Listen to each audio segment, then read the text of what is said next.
Eh bien, bonjour les spotters et bienvenue dans notre live hebdomadaire de 15 heures. Et hier, j'étais où? J'étais chez l'ECO, le cabinet justement d'accompagnement autour du monde du collaboratif, qui sortait son tome 12, et oui déjà 12 tomes, ils le font tous les ans, autour de la question de la transformation numérique et comment les entreprises peuvent s'emparer de tout ça. Alors, on y était et je vais vous donner mon ressenti et l'analyse de l'analyse. Parce que le mieux, de toute façon, c'est d'aller voir leur truc sur le site, sur l'écho. Ça fait plus de 244 pages, c'est plein d'infos, c'est génial. Car il faut déjà les remercier de ça. On manque souvent de gens qui font un travail de fond. Voilà, c'est ce que fait l'écho. Tous les ans, c'est opposable, c'est un travail de longue haleine. Tous les ans, on peut voir l'évolution. Donc bravo à eux, bravo aux analystes de faire ce travail-là. En plus, avec un angle qui est justement centré sur la France. Il n'y a pas que les analystes américains comme Gartner et autres qui comptent. Voilà, merci à eux, bravo l'équipe d'Arnaud Hérol et toute l'équipe qui est autour. Bon, alors, je vais vous sortir les éléments qui m'ont marqué. D'abord, un point d'appui clé hyper important. Ils ont fait une étude auprès justement un peu d'un panel. Alors attention, l'écho est très tourné plutôt grandes entreprises. Donc là, ils ont fait un panel des boîtes de plus de 5000 employés. Hein, on ne parle pas des petites TPE, des commerçants. Hein, on parle bien des grandes entreprises du secteur digital pour eux. Il en sort un point, et ça je pense que ça il faut le dire et le rappeler. 91% des utilisateurs trouvent que le numérique, le digital, c'est facile. Eh oui, faut arrêter de dire que les gens n'y arrivent pas dans le digital, mais s'ils y arrivent, c'est là. Après la question c'est comment est-ce qu'on les met en dynamique. Mais on n'empêche que les choses sont claires. Le match est joué. Le digital, c'est pas compliqué. Surtout pas dans les grandes entreprises. Donc ça, il faut le dire. 91%, c'est énorme. Ok, ça tue ça. Deuxième information, quand on regarde le truc dans l'écho, on a même joué un petit peu à regarder la lexicographie. Bah, c'est clair que c'est une domination trumpienne. Les Américains, c'est une géopolitique américaine. Clairement, les dominants sont toujours des Américains, c'est toujours eux qui gagnent. En fait, on parle toujours d'eux. Donc, on se retrouve en France avec des analystes qui, effectivement, se retrouvent à parler non pas du marché français, par exemple, des outils, mais des Américains. Ok. Donc ça, c'est un deuxième point. On le sait, mais c'est clair. Avec, évidemment, deux monstres qui sont au milieu de tout ça, qui sont Office 365 avec Microsoft, la fameuse suite, et Google avec sa suite, G Suite. Ok. Et ce que nous dit l'écho, et ça aussi c'est très intéressant, c'est que ça y est, tous les grands comptes sont passés à ça, ils ont choisi l'un ou l'autre. En fait, majoritairement Office 365. Microsoft a gagné le match contre Google en France sur le CAC 40 et même sur le SBF 120. Ok. C'est qu'en fait, tout ça, ce n'est que c'est quand même un gros boulot de transformation, non, modernisation du SI pour aller dans le cloud. Voilà. On n'est pas dans la transformation, on est juste dans le fait de faire maintenant de la bureautique dans le cloud. Avant, j'avais des documents que j'ai édités sur mon disque dur. Maintenant, je les édite dans mon drive. En fait, globalement, c'est la même fonction, c'est le même esprit, sauf que je suis maintenant en ligne. Voilà.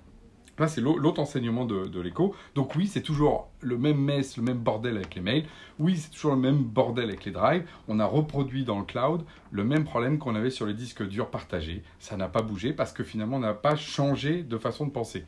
Et changer de façon de penser, c'est passer à d'autres outils collaboratifs. Et on y revient juste après, qui sont évidemment les nouvelles façons de travailler, comme par exemple ce que nous on fait à Genspot, mais il y a plein d'autres marques qui ont été citées.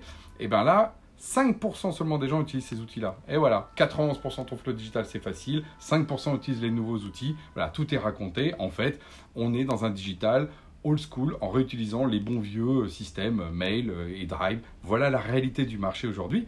Alors il y en a qui peuvent se désoler, c'est terrible. Il y en a qui peuvent se dire, hey, j'ai 95% du marché à les conquérir. Moi c'est comme ça que je le vois. On a tout à inventer dans le digital. Tout est à réinventer. La preuve, 5% seulement des usages sur des nouveautés. Ok. Et bien, encore une fois, merci l'écho de nous donner ces indicateurs. Ça donne un marqueur. Voilà, on peut dire en 2020, voilà, 91%, 5%. Alors ensuite, on se retrouve avec un duel dans le Digital Workplace qui est, ils ont mis deux leaders, hein, l'UMAPS, qui est d'ailleurs un français, enfin maintenant qui est presque américain, parce qu'il y a des fonds américains dedans, mais voilà. Allez, on ne va pas bouder notre plaisir, on va dire que c'est un français, voilà. L'UMAPS qui a une approche portail, donc des boîtes, on clique, etc. Et puis face à Slack, donc là un américain, donc c'est des challengers évidemment de Microsoft, hein, et par exemple Slack sur Teams, qu'on connaît bien. Et en fait, c'est les deux approches du digital workplace qui sont de dire, voilà, tu choisis. Soit c'est top-down, soit c'est bottom-up. Soit c'est les gens qui vont se connecter, soit c'est la grande entreprise qui va diriger pour toi ce dont tu as besoin. On retrouve un peu d'ailleurs ce que j'avais fait dans mon live, vous savez, sur la cantine, voilà, l'intranet, ou au contraire, le fast-food autour du Slack, il y a plein d'infos, c'est moi qui décide mon petit menu, etc. Et donc là, il y a vraiment une opposition avec ça, et j'avais vraiment l'impression de revivre le match Google contre Yahoo. Yahoo le portail, Google le search. Hein, le search, Slack, je search, je suis connecté, versus Yahoo, j'ai un portail, c'est organisé, il y a des gens qui travaillent pour moi. On sait comment ça s'est fini à la fin.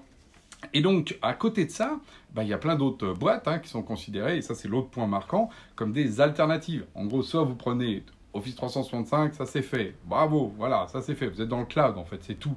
Vous avez mis vos outils dans le cloud. Ensuite, vous allez choisir, soit vous allez vers un Lumap, c'est un portail, ou vers un Slack, vers le truc. Et là, c'est la guerre des chefs, vous y croyez. La DSI poussant généralement plutôt le côté Messenger, le com poussant plutôt la partie intranet, parce qu'on veut de la com, on a les grosses photos du président. Voilà. Et donc, nous, on a été contents. Je parlais un peu quand même de nous, parce qu'on apparaît dans le tome 12. Voilà. C'est sur Genspot. Nous, on est vu comme une alternative déjà. Voilà.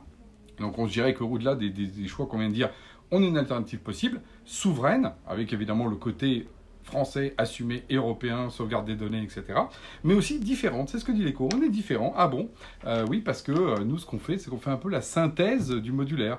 On peut mettre justement la partie Messenger Ops, mettre un peu d'intranet, selon les personnes, selon les profils. Nous, on n'a jamais été dogmatique, c'est un peu notre point. On nous reproche des fois de ne pas être justement tranchant, mais moi, je crois que être tranchant, c'est finalement être obligé de ne pas être intelligent.